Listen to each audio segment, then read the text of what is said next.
হ্যাঁ, ওয়াল আসরি ইন্নাল ইনসানা লাফি খুসর, আসরের শপথ। আসর বড় দামি এক সম্পদ, যারা এই সম্পদটারে কাজে লাগাইবা তোমার দামও বেড়ে যাবে।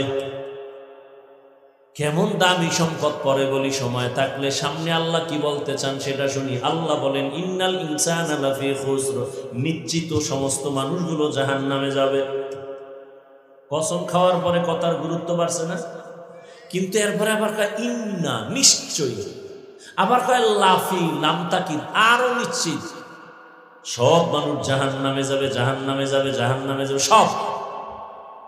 আলিফ লাম ইস্তেগরাকি, দুনিয়ার সব মানুষ জাহান্নামী। আমেরিকার মানুষ জাহান্নামী, বাংলাদেশের মানুষ, লন্ডনের মানুষ জাহান্নামী।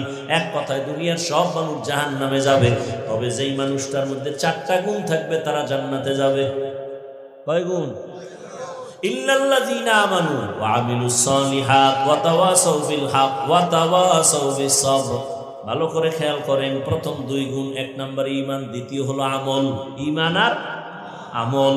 বাকি 2টা গুণ হলো ঈমান আমলের দাওয়াত অন্যকে দাও।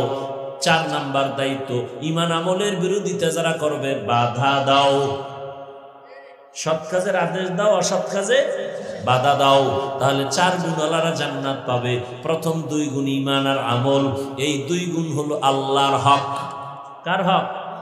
বাকি যে 2টা গুণ, ঈমান আমলের দাওয়াত অন্যকে দাও, যারা মানে না বাধা দাও, অন্যায় করে বাধা দাও।